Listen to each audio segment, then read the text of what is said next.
Everyone, welcome to the channel. तो इस video में देखो हम लोग डिस्कस करेंगे हैदराबाद सेंट्रल यूनिवर्सिटी 2017 का जो क्वेश्चन पेपर मैं सॉल्व करा रहा था उसका जो क्वेश्चन वीडियो में लेफ्ट हो गया था, मतलब वो कोई टेक्निकल एरर की वजह से नहीं आ पाया था, स्किप हो गया था। तो वो क्वेश्चन मैं सॉल्व करूंगा 14 से लेकर के 27 तक। उसके बाद जो क्वेश्चन पेपर हमने 2014 का सॉल्व किया है उसके मैथमेटिक्स के जो भी क्वेश्चन है उनको मैं इस वीडियो में सॉल्व कराऊंगा। तो चलिए यहाँ डिस्कस करते हैं क्वेश्चन को वन बाय वन। पहला क्वेश्चन है which of the following elements are present in DNA. तो डीएनए आपको पता है कि एक न्यूक्लियोटाइड होता है, ठीक है।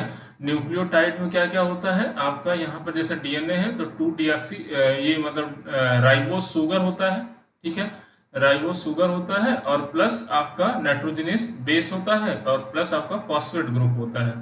तो देखो फास्फोरस तो प्रेजेंट है, ऑक्सीजन भी है, नाइट्रोजन भी है, कार्बन भी है, चारों एलिमेंट जो है यहाँ पर प्रेजेंट है। तो 1 2 3 4, ठीक है। करेक्ट आंसर हो जाएगा D. Unit of van der Waals gas constant A. तो ए की वैल्यू कैसे निकालोगे, तो P plus N square A by V square, ठीक है, V माइनस एन बी, यही होता है ना, is equal to N R T, ठीक है। तो यहाँ प्रेशर इज इक्वल टू क्या हो गया, N square A by V square. तो ए इज इक्वल टू क्या हो गया, प्रेशर का यूनिट रख दो एटीएम, लीटर वॉल्यूम का यूनिट हो जाएगा तो लीटर स्क्वायर हो जाएगा, और ये क्या होगा मोल माइनस 2 हो जाएगा, ठीक है। तो आंसर देख लो, mole minus 2 litre square atm, तो ये बी ऑप्शन इसका करेक्ट है, ठीक है। अगला क्वेश्चन देखो, IUPAC नेम पूछ रहा है ऑफ द फॉलोइंग कंपाउंड। तो यहाँ देखो OH ग्रुप लगा है और इधर CH2 है डबल बॉन्ड और इधर ट्रिपल बॉन्ड है। अब प्रायोरिटी किसकी ज़्यादा होगी, तो देखो OH की प्रायोरिटी ज़्यादा होगी, ठीक है। OH अगर नहीं होता तब डबल बॉन्ड का देते हम, तो यहाँ इसका ज़्यादा होगा, तो 1 2 3 4 5 6। तो अब देखो 4 पे मिथाइल लगा हुआ है और 5 पे आपका इन है, तो 4 मिथाइल हेक्स 5 इन 2 आइन 1 ऑल, तो इसका फर्स्ट ऑप्शन करेक्ट होगा, ठीक है। यहाँ से नंबरिंग सब्स्टिट्यूशन को देंगे। इसके बाद आपका क्वेश्चन है कि ऑस्मोटिक प्रेशर है of a 3.42% W/V solution of sucrose, जिसका मॉलिक्यूलर वेट इतना है, एंड दूसरा सोल्यूशन है 1.73 gram of molecule A in a 100 ml of water.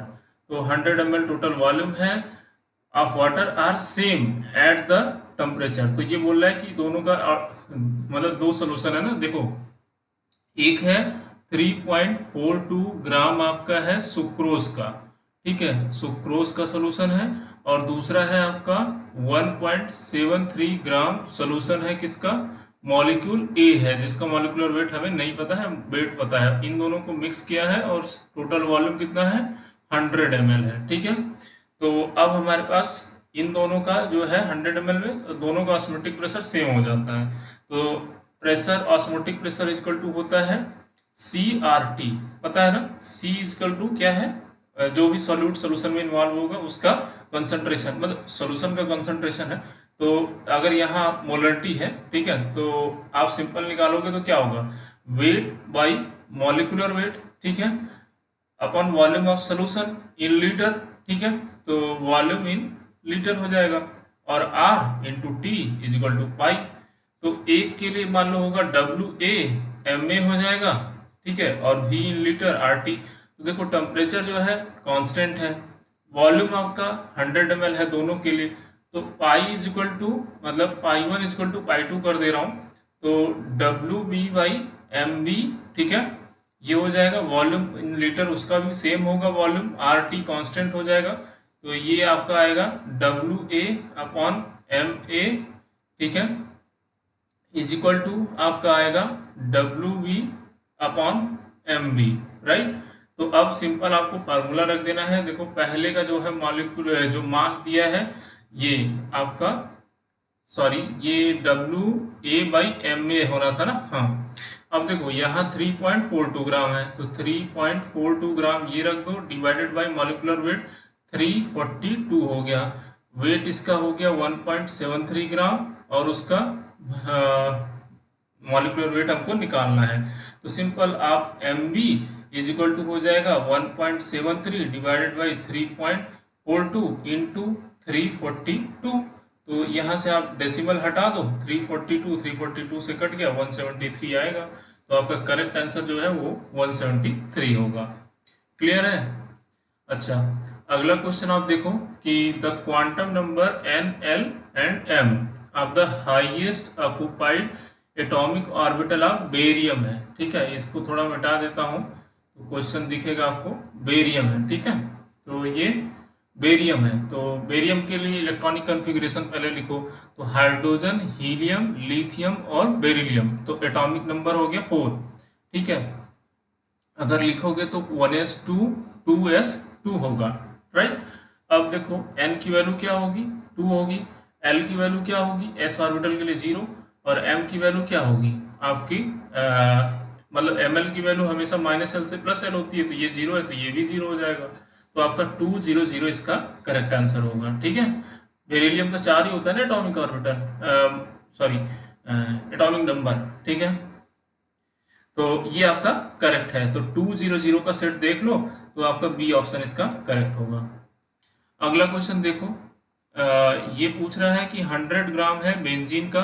तो ये देखो, ये क्वेश्चन तो कितनी बार रिपीट कर चुका हूँ। बेंजीन का mix with 100 gram of toluene at 20 degree centigrade and pressure भी कांस्टेंट कर दिया। Assuming ideal behaviour the entropy of mixing पूछ रहा है।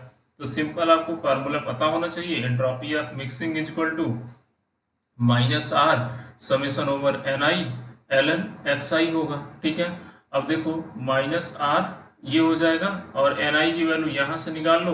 तो 100 डिवाइडेड बाई ये आपका हो जाएगा 78। ठीक है, इसको डिवाइड कर लो, नंबर ऑफ मोल्स यहाँ से इसका बेंजीन का निकल जाएगा, plus number of moles of toluene निकाल लो। ठीक, तो टॉल्यूइन का कितना हो जाएगा आपका 100 ग्राम मास है और ये आप निकाल लो इसको। ठीक है, तो यहाँ 92 के आसपास शायद ये आएगा। तो इसको आप सॉल्व कर लेना। तो जब आप पूरा सॉल्व कर लोगे तो इसका आंसर 3.24 के आसपास आएगा, क्योंकि ये कैलोरी में पूछा है। जूल में ये अराउंड 13 पॉइंट समथिंग आता है। तो सिंस मतलब 1 कैलोरी बराबर आपका है 4.18 जूल। ठीक है, तो 1 जूल बराबर इतने कैलोरी होगा, तो इतने से डिवाइड करेंगे तो ये अराउंड 3.24 के आसपास आएगा इसका आंसर। अगला क्वेश्चन देखो कि the gas which effuses 2.3 time faster than N2O4।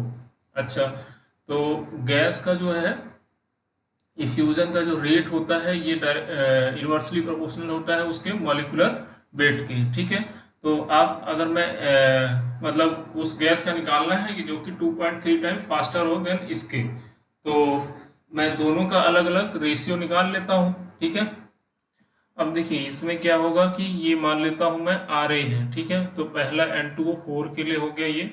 ठीक, N2O4 के लिए हो गया, तो ये कितना है इसका मॉलिक्यूलर मास, तो ये आप इसका हो जाएगा टोटल 92। ठीक है, क्योंकि यहाँ पर 28 प्लस ये हो जाएगा आपका 64। ठीक है, तो ये 92 होगा। तो ये इसके लिए हो गया। और रेट दूसरा जो है किस मॉलिक्यूल के लिए होगा, तो मैं मान लेता हूं कि वो बी मॉलिक्यूल है। तो RB अपॉन इसके लिए मैं RA मान ले रहा हूँ।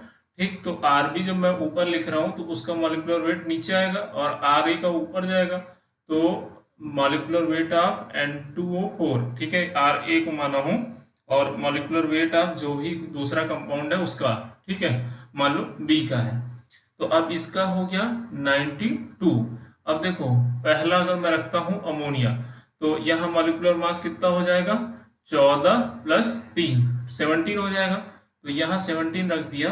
तो मैं RB अपॉन RA जो ये है फ्यूजन का रेट, ये कितने टाइम्स आएगा, तो ये अराउंड 5.4 आएगा अंडर रूट में। जब इसका स्क्वायर रूट लोगे तो ये 2.3 के आसपास आएगा। ठीक है, तो जो गैस है उसका फ्यूजन रेट 2.3 टाइम फास्टर है देन N2O4, वो है अमोनिया। तो फर्स्ट ऑप्शन इसका करेक्ट है। अगला question, most electrophilic molecule among the following. तो इलेक्ट्रोफाइल का होता है मतलब इलेक्ट्रॉन डिफिशियंट। ठीक है, तो कितना ज्यादा इलेक्ट्रॉन डिफिशियंसी है, तो देखो यहाँ पे है लोन पेयर, तो ये मतलब न्यूक्लियोफाइल है।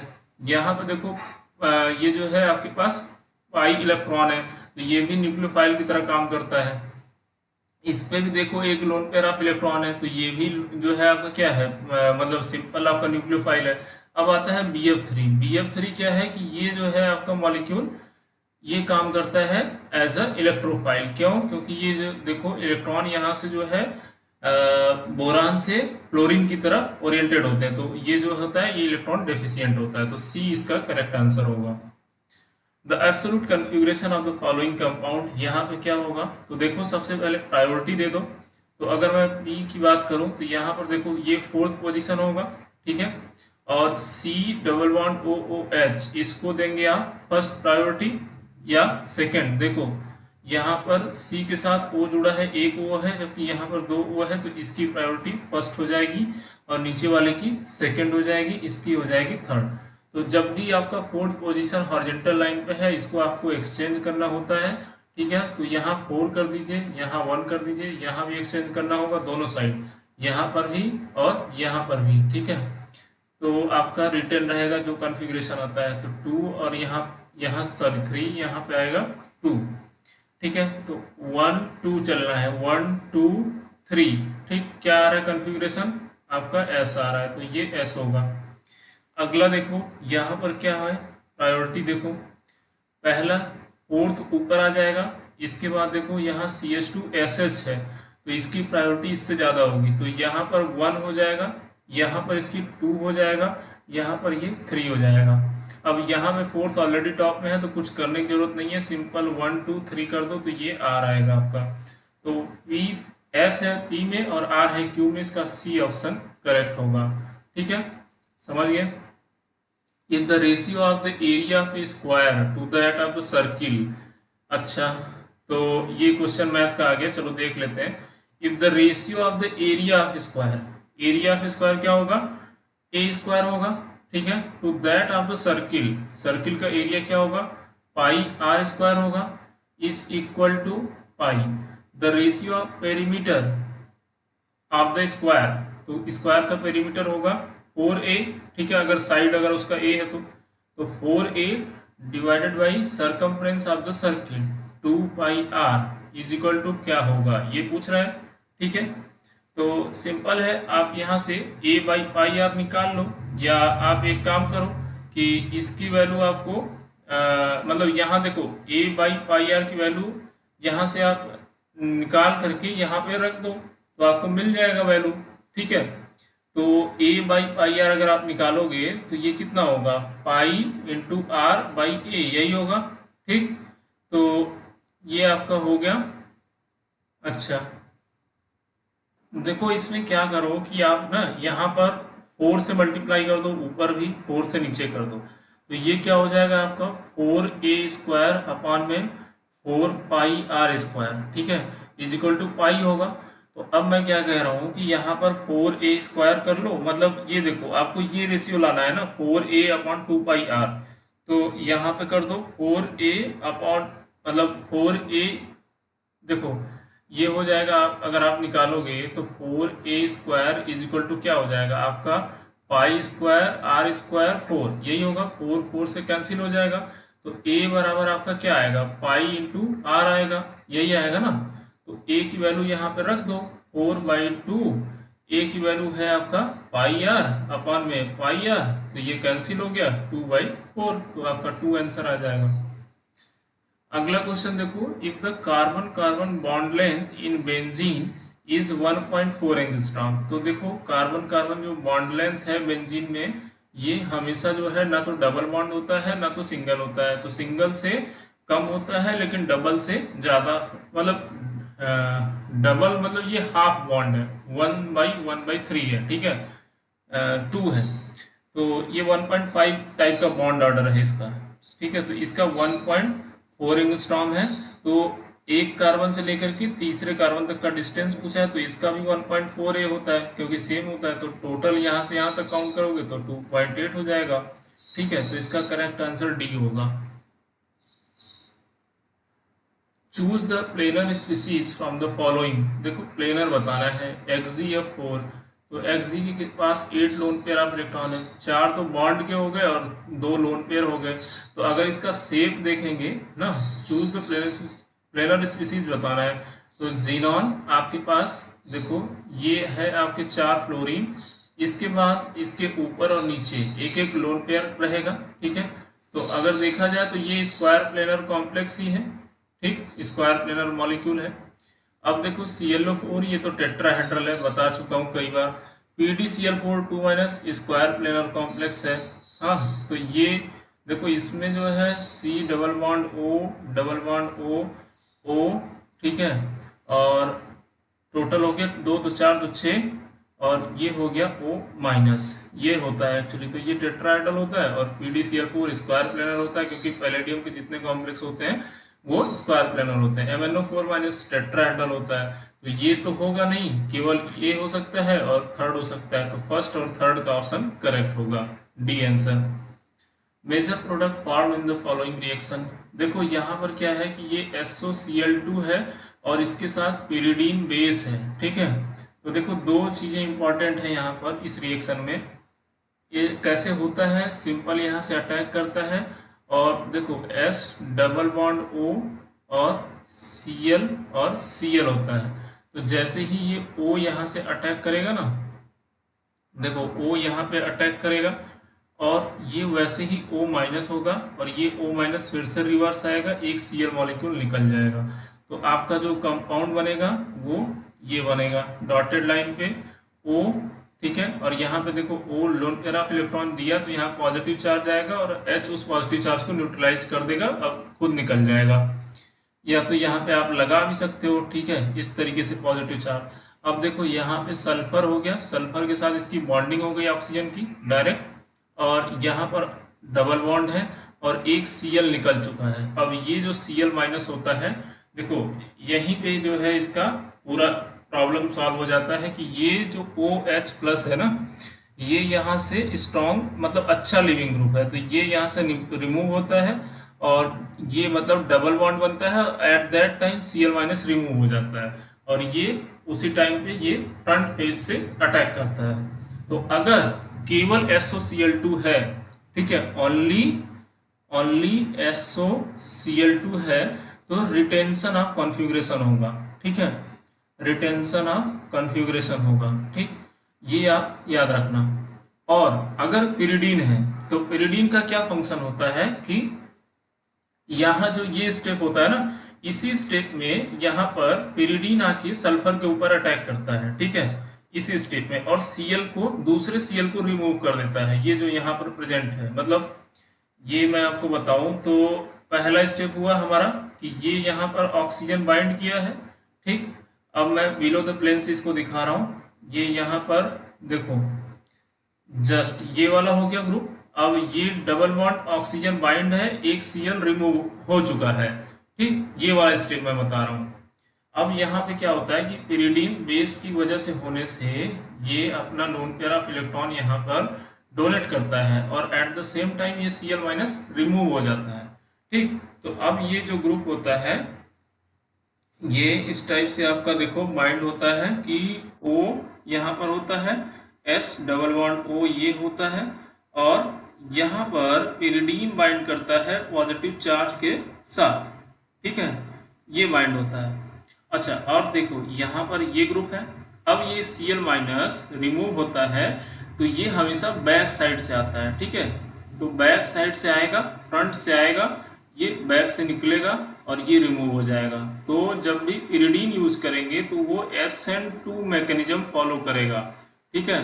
मतलब इन्वर्जन इन कॉन्फ़िगरेशन होगा, इन्वर्जन होगा कॉन्फ़िगरेशन का, ठीक है, ठीक।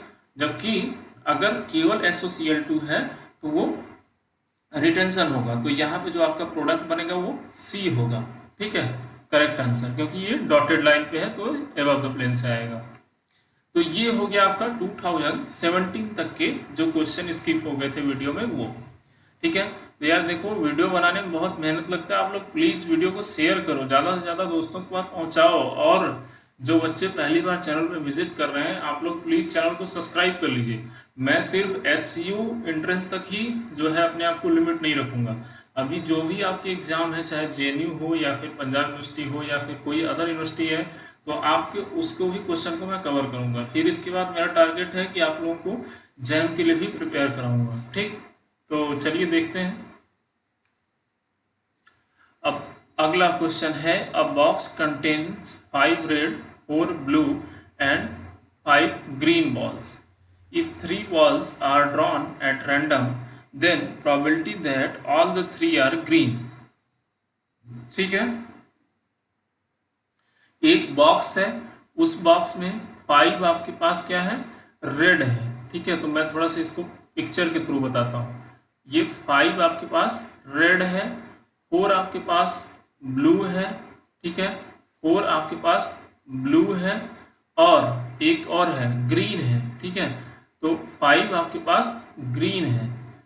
अब देखो यहाँ से आपको प्रोबेबिलिटी बतानी है कि क्या होगी। तो कैसे आप इसको प्रोसीड करोगे? तो बॉल क्या रहा है कि बॉल को जो है रैंडम जो है निकाला गया है। तो रैंडम अगर आप निकाले हो तो एक बॉल को मतलब अरेंज करने के लिए जो है कितने टाइप होंगे? देखो एक बॉल जो है उसको मतलब टोटल जो है, पहले आप बॉल काउंट कर लो। तो 5 5 10 10 प्लस 4 ये हो गया 14। टोटल नंबर ऑफ बॉल हो गए 14। तो अब एक बॉल की ग्रीन होने की क्या प्रोबेबिलिटी है कि अगर एक बॉल निकाला यहाँ से वहाँ से तो उसकी ग्रीन होने की प्रोबेबिलिटी क्या होगी? ये होगी 5/14। ठीक है, अब जब हम एक बॉल निकाल देंगे, ठीक है, तो टोटल नंबर ऑफ बॉल्स कितने बचेंगे? 13। मतलब 14 में से एक कम हो गया, अब बचे 13। तो दूसरे बॉल के निकालने की जो प्रोबेबिलिटी होगी उसके ग्रीन होने की प्रोबेबिलिटी क्या होगी? ग्रीन का बचेगा 4। ठीक है, और टोटल बचेगा 13। तो कितना हो जाएगा? 4/13। अब थर्ड वाले को जब हम करेंगे तो फिर से टोटल भी एक कम होगा, 12 हो जाएगा, और ग्रीन का भी एक कम हो जाएगा, 3 हो जाएगा। ठीक है, क्योंकि उसके ग्रीन होने की प्रोबेबिलिटी निकाल रहे हैं। तो 3 क्या हो जाएगा? 12 हो जाएगा। तो इसको सॉल्व करोगे तो ये आएगा 5/182 और इसका जो आंसर आएगा वो 2.75 इंटू 10⁻⁻² होगा। ठीक है, तो इसका फर्स्ट आंसर करेक्ट है। आई होप कि समझ आया होगा। ठीक है, सिंपल आपको total number of balls count कर लेना है। If 3 balls are drawn at random, ठीक है, 3 बॉल रैंडमली ले लिया गया, the probability that all the 3 are green. तो पहले बॉल की प्रोबेबिलिटी ग्रीन होने की 5/14, दूसरे की अब एक कम हो गया है, दोनों जगह पे ग्रीन में भी टोटल में भी, तो उस हिसाब से निकाल लिया। Angle between the two vector, देखो यार वेक्टर निकालने का फॉर्मूला बताया था कि आप क्या करोगे, a dot b vector is equal to mod of a mod of b into cos theta. बस यही कर दो, ए और ए डॉट बी निकाल लो। तो 2 इंटू 7 14 हो गया, 3 इंटू 2 6 हो गया, प्लस 7 इंटू 3 21 हो गया, divided by mod of a mod of b. तो इसका जब आप स्क्वायर रूट ले लेना है, मतलब 2 का स्क्वायर मतलब 4 हो जाएगा, प्लस 9 हो जाएगा, 4 प्लस 9 प्लस 49। ठीक है, ऐसे ही दूसरे का भी सेम होगा। ठीक, तो ये अराउंड 62 के आसपास आ रहा है। ठीक है, तो ये भी 62, ये भी 62, और ये आपका जो आ रहा है 41, तो 41 डिवाइडेड बाई 62 आया। तो cos थीटा बराबर आया 41/62। अब इसको जब आप सॉल्व करोगे तो ये आएगा 0.66 अराउंड। तो इसकी जो वैल्यू होगी ये 48.6 के आसपास आएगी। ठीक है, इसको सॉल्व करके एक बार देख लेना, ये सी आंसर इसका करेक्ट होगा। अच्छा, अगला देखो 17 नंबर, लिमिट दिया है, लिमिट का क्वेश्चन है, बहुत अच्छा क्वेश्चन है। x³ to the power e to the power -x। तो इसको मैं ऐसे लिख देता हूँ, x³ upon e to the power x लिख सकता हूँ ना, नीचे ले जाके। लिमिट रखूंगा पहले x टेंडिंग टू इनफाइनाइट, तो अगर ऊपर रखूंगा इनफाइनाइट तो नीचे अगर e to the power infinite infinite. तो मैंने आपको बोला था कि अगर इनफाइनाइट बाय इनफाइनाइट है तो वहाँ क्या लगाना है, एल हॉस्पिटल रूल, मतलब दोनों को डिफ्रेंशिएट कर दो अलग अलग। तो इसको डिफ्रेंशिएट करोगे तो ये आएगा 3x²। ठीक है, और मतलब यहाँ पर देखो 3x² और इसका हो जाएगा e to the power -x और इंटू क्या होगा -1।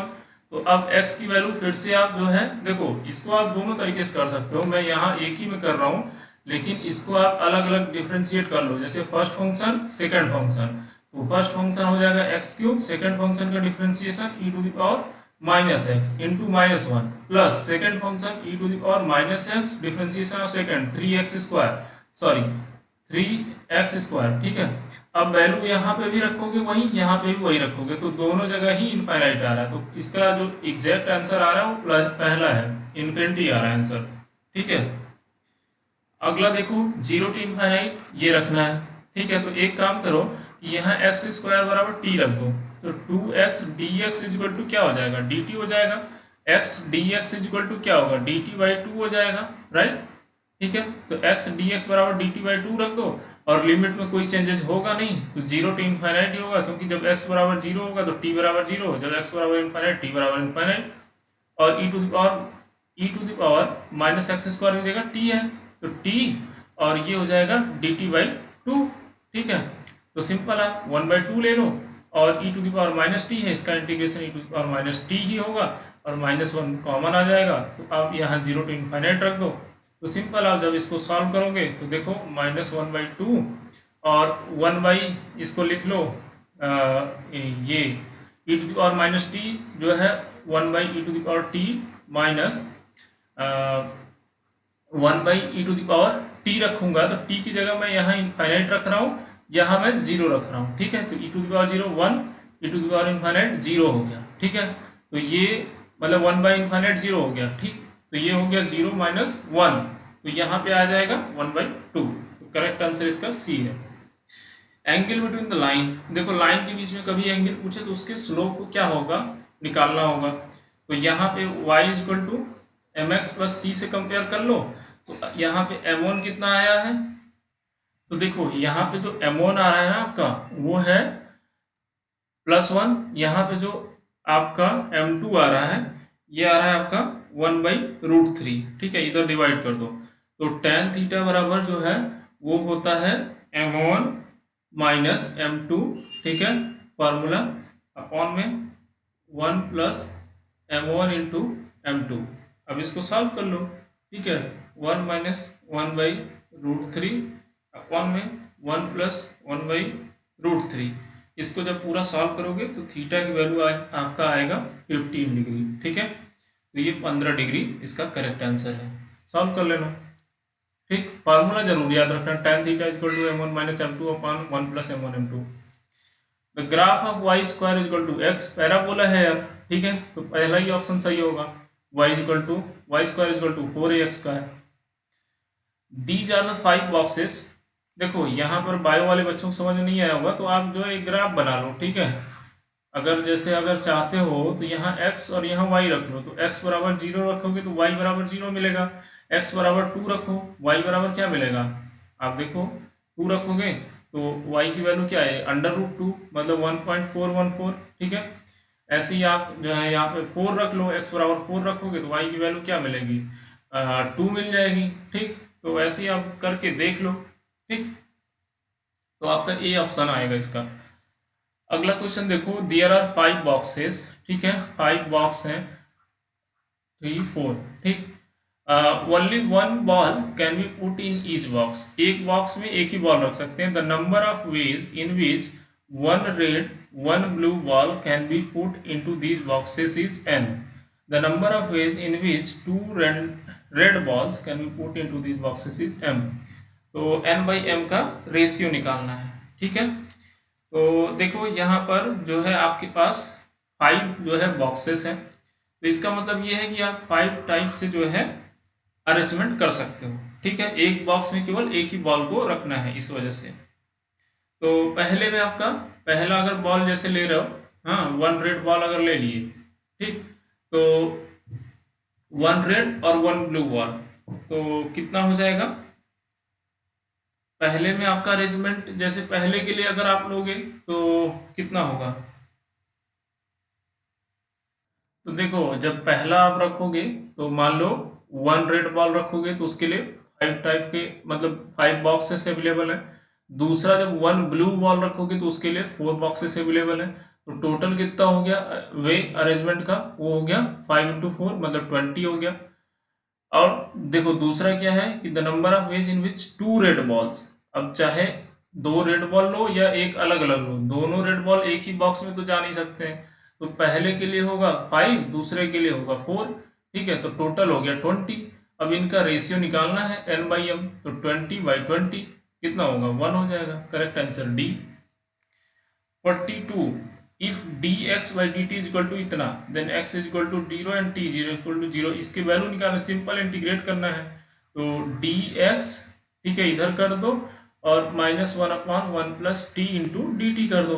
तो सिंपल इसको सॉल्व कर लो, इधर आएगा इंटीग्रेशन एक्स, इधर आएगा -1/t का हो जाता है log t, तो log 1 प्लस टी हो जाएगा, प्लस सी कर लो।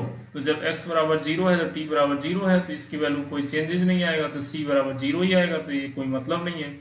अब 1 प्लस टी बराबर मैं लिख सकता हूँ, क्या लिख सकता हूँ, e⁻⁻x, इसको मैंने इधर भेज दिया, इसके पावर में ले लिया, तो t बराबर हो गया e⁻⁻x-1।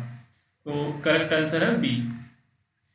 अगला क्वेश्चन देखो, a thin wire is bent into an equilateral triangle, another wire of the same length is bent into a square, the ratio of the area, अच्छा, इक्विलेटरल ट्रायंगल एंड स्क्वायर। तो देखो ये बोल रहा है कि एक थिन वायर है जिसको बेंट किया गया है इक्विलेटरल ट्रायंगल में, another wire of length is bent into a square. तो मान लो जैसे तुम्हारा पहला बेंट हुआ है, तो साइड कितना होगा, अगर मैं स्क्वायर का निकालूं तो स्क्वायर का साइड मान लो हो जाएगा, टोटल मेरा पेरीमीटर होगा 4a, ठीक है। तो a बराबर पेरीमीटर मान लेता हूं मैं, इसका x है अगर, तो जो लेंथ होगा वही उसका पेरीमीटर हो जाएगा, सेम लेंथ। तो अगर मैं a निकालूंगा तो x/4 आएगा, x मेरा पेरीमीटर हो गया, ठीक। अब देखो अगर मैं इक्विलेटरल ट्रायंगल निकालूंगा तो उसकी साइड्स का कितना होगा, वो हो जाएगा सिंपल पेरीमीटर/3, ठीक है। तो x/3 हो जाएगा, 3 साइड्स हैं, हाँ। तो मान लो ये टोटल जो है पेरीमीटर x है, तो a बराबर जो आएगा वो x/3 आ गया। अब क्या करना है, इसका स्क्वायर लेना है, तो स्क्वायर कितना होगा, x²/16 हो जाएगा। और इसका कितना होगा, एरिया, मतलब एरिया निकालना है ना, तो स्क्वायर का एरिया ये हो गया, ट्रायंगल का एरिया कितना होगा, इसका फार्मूला होता है, ठीक। तो इसका फार्मूला ये होता है कि जो आपका साइड है, हाँ, मतलब उसका स्क्वायर, मतलब x/3 का स्क्वायर इंटू √3/4, हाँ, और ये आपका एरिया हो जाएगा इसका ट्रायंगल का, ये वाला। तो अब रेशियो निकालना है, ट्रायंगल का रेशियो अपॉन स्क्वायर का रेशियो, मतलब एरिया का। तो x²/9 √3/4 डिवाइड बाई x²/16। तो सिंपल ये x² से x² काट दो, 16 से 4 को काट दो, ठीक है, ये 4 ऊपर चला जाएगा, तो आपको मिलेगा क्या, 4/3√3, ठीक है। तो ये आपका आंसर हो जाएगा। तो ये लास्ट वाला डी आंसर आएगा इसका, एक बार सॉल्व करके देखना इसको। The unit vector along the cartesian axis ijk, the vector normal to the plane. तो देखो 3 पॉइंट दिया है, मान लेता हूं मैं ये a b c, इनसे यूनिट वेक्टर निकालना है ये, ठीक है। तो कोई भी दो साइड जो होगा उसका हम अगर क्रॉस प्रोडक्ट निकाल लेंगे तो ये मिल जाएगा। तो पहले हमको वो तो बनाना पड़ेगा, दो वेक्टर तो बनाना पड़ेगा। तो वेक्टर ए बना लेते हैं पहले पॉइंट को, तो 0i + 0j + 0k हो जाएगा। बी बना लेता हूं मैं 2i + j + 0k। सी बना लेता हूं वेक्टर i + j + k बना लेता हूं, ठीक है। अब देखो ए बी निकाल लेता हूं मैं, तो ए बी बराबर क्या आ जाएगा, देखो ए और बी में से ए को घटा दो, ठीक है, मतलब सिंपल घटा देना है और वही वेक्टर लिख देना है। तो यही आएगा जो बी वेक्टर है, 2i + j + 0k, राइट। ऐसे ही आप ए सी निकाल लो, ए सी कितना निकाल लोगे, तो सी में से ए को घटा दो, तो i + j + k हो जाएगा, ठीक। अब इसके बाद क्या करो कि आपको ए बी क्रॉस ए सी निकालना है, ठीक है। तो ए बी मिल गया, ए सी मिल गया, इन दोनों का क्रॉस प्रोडक्ट निकाल लो। तो i j k लिख दो और इसका कोफिशिएंट लिख दो 2 1 0 1 1 1, इसको आप सॉल्व कर दो तो वैल्यू आएगी 0, ठीक है। तो ये होगा 0, सॉरी वैल्यू 0 नहीं आएगी, ये कहाँ लगा रहा हूँ। तो इसकी जो वैल्यू आएगी, ठीक है, ये सॉल्व करेंगे आप, तो i - 2j + k आ रही है, ठीक। तो i minus two J plus के, ये सी ऑप्शन इसका करेक्ट है। ठीक है, करेक्ट कर लेना इसको। हाँ, अच्छा, डिटर्मिनेंट की वैल्यू जीरो आ रही थी। ठीक है, डिटर्मिनेंट आप सॉल्व करना जानते हो, पहले जीरो को लेना है। ठीक, इसको कैंसिल कर दो, इसमें से इसको मल्टीप्लाई करके इसमें से इसको घटा दो। फिर जब इसका लोगे तो इसके लिए प्लस वन लेते हैं, इसके लिए माइनस वन, इसके लिए प्लस वन। ठीक, तो यहाँ लोगे तो ये और ये कैंसिल हो जाएगा, इसमें से कर दो। ठीक, तो करके देख लेना, जीरो आएगा। Solution of the differential equation ये बताना है भाई। ठीक है, तो ये मैंने सॉल्व नहीं किया है, ये आप लोग देख लेना, ये आप लोगों के लिए क्वेश्चन है। ठीक, इसका शायद साइन एक्स या कॉस एक्स में से दोनों ऑप्शन में से होगा। डिफरेंशिएशन देख लेना, फिर वाई बराबर जीरो रख के देख लेना, जो आ रहा है वही आंसर होगा। 68 सम ऑफ द सीरीज। अच्छा, ये भाई देखो सीरीज, देखो इस क्वेश्चन को सीरीज कैसे बनाना है पहले देखो। तो अगर आप जैसे यहाँ n इक्वल टू जीरो रखोगे ना, तो जीरो रखोगे तो ये पहला तो जीरो हो जाएगा, वन रखो। ठीक है, तो टू रखो, ऐसे ही एक सीरीज बनानी है। तो one plus two x plus three x square plus ये सब कोफिशिएंट इसके आते जाएंगे। तो ये जो है ये फार्मूला होता है। ठीक, ये किसका फार्मूला होता है? One minus x to the power minus n का फार्मूला होता है। ठीक है, और ये होता है वन प्लस एन एक्स, ठीक है, अपॉन में factorial one plus N into N plus one divided by factorial two का square plus dot dot dot जाता है। तो यहाँ पर आपको n की वैल्यू टू रखोगे तो ये आपको सीरीज मिल जाएगी। ठीक, तो ये इसके सम का फार्मूला है। तो सिंपल आपको x की वैल्यू 0.5 दिया है और n की वैल्यू 2 दे दिया, तो 1 minus 0.5 to the power minus 2 करके इसको सॉल्व कर लो। तो इसका जो करेक्ट आंसर है वो 4 आएगा। ठीक है, सॉल्व करके देख लेना। डी 69 देखो, d d x of f x is equal to g x दिया है, एच एक्स बराबर इतना दिया है, d d x of f f इतना। तो एच एक्स की जगह अगर मैं टी मान लूँ तो D d x into F T. अब देखो यहाँ पर जैसे एफ एक्स बराबर जी एक्स है तो एफ टी बराबर जी टी हो जाएगा, तो ये मेरा हो जाएगा जी टी। ठीक है, अब देखो यहाँ टी मैंने किसको माना? एच एक्स को, तो इसका डिफ्रेंसिएशन कर देना है, तो ये कितना हो जाएगा? 2x। ठीक, तो सिंपल आएगा आपका 2x जी टी मतलब जी एक्स। ठीक, तो ये इसका करेक्ट आंसर सी आ जाएगा। Given that A union B is equal to A, मतलब अगर मैं ए बराबर 1 2 3 4 मान ले रहा हूँ, ठीक है, बी बराबर 1 2 3 होगा। तो जैसे ये है एग्जांपल, तो देखो ए यूनियन बी मतलब बी के सारे एलिमेंट ए में हैं। ठीक, तो बी के सारे एलिमेंट ए में हैं। ए इंटरसेक्शन बी मतलब ए का कोई भी एलिमेंट बी में नहीं है क्योंकि 5 लिखा है। तो देखो एक तरफ तो ये कह रहा है कि बी के सारे एलिमेंट ए में है, दूसरी तरफ ये कह रहा है कि बी के सारे एलिमेंट ए में नहीं है, तो ये कंट्राडिक्टरी स्टेटमेंट है। तो इसका मतलब ये है कि तभी पॉसिबल है जब बी जो है नल सेट है। ठीक है, बी में कुछ नहीं हो तो ए में जो रहेगा वो वही रहेगा। यहाँ चाहे इंटरसेक्शन लो या यूनियन लो, दोनों इक्वल आएगा, तो ये ए होगा इसका। In the plane triangle shown below ABC denote edge length ABC denote the angle given that A is equal to B। तो ये होता है A is equal to B अगर दो साइड्स बराबर हो गए ना। ठीक है, so for such a triangle which one of the following statement is true। तो देखो अगर दो साइड्स बराबर हो गए तो उनके जो सामने के कोण होते हैं वो भी बराबर होते हैं। तो इस साइड्स के जो सामने का एंगल है ये, और इस साइड के जो सामने का एंगल है ये दोनों बराबर होंगे। तो मतलब आपका जो करेक्ट आंसर होगा कि एंगल ए और बी जो है बराबर होंगे, तो करेक्ट आंसर फर्स्ट होगा। Which pair of function represent the parallel straight line. Simple आपको क्या करना है, एम निकालना है, स्लोप निकालना है, जिनका स्लोप जो है सेम आएगा वही होगा। तो देखो y इज इक्वल टू यहाँ पे x प्लस 2 आएगा, यहाँ पर y is equal to x plus 7 आएगा, दोनों का स्लोप जो है +1 है, तो यही होगा C। Consider the following function e to the power x square e to the power ix ये sin x which one of the following statement is true. तो बोल रहा है कि e to the power x square ये even function है। तो even function के लिए क्या होता है, फंक्शन का क्राइटेरिया होता है कि f(x) बराबर f माइनस एक्स बराबर होता है f(x), तभी ये इवन होता है। और अगर f माइनस एक्स बराबर होता है माइनस एफ एक्स, तो ये होता है ऑड फंक्शन, ठीक है, और ये होता है इवन फंक्शन। तो यहाँ रख दो सिंपल, अगर माइनस एक्स रखोगे तब भी एफ एक्स आएगा, ठीक। तो इसके केस में तो आएगा, लेकिन यहाँ पर तो नहीं आएगा ना, माइनस आई एक्स आ जाएगा, तो ये कैंसिल हो गया। Sine x is only the periodic function in this list, बिल्कुल सही है, साइन एक्स यहाँ पर केवल एक ही पीरियाडिक फंक्शन है। और ये बोल रहा है E to the power minus X and sine X are odd function, तो ये देखो यहाँ माइनस रखोगे तो ये प्लस हो जाएगा, तो ये इवन हो गया।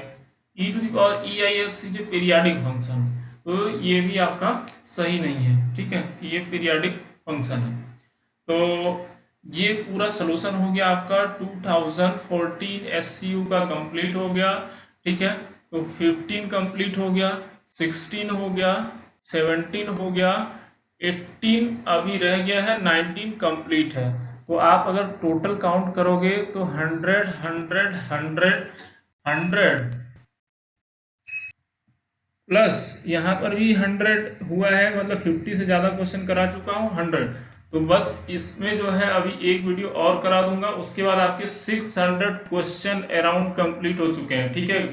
तो आप लोगों को जो भी डाउट है आप उसको मुझे टेलीग्राम चैनल पे फॉलो करके वहाँ से पूछिए, और जितना हो सके उतना ज़्यादा से ज़्यादा अपने दोस्तों के बीच में वीडियो शेयर करिए। यार देखो बहुत मेहनत लगता है, आप लोगों के लिए जो है मेहनत कर रहा हूँ, प्लीज़ आप लोग मुझे भी जो है सपोर्ट करिए, सो दैट कि मैं भी और ज़्यादा अच्छे से वीडियो आप लोगों के लिए बनाऊँ, ठीक है।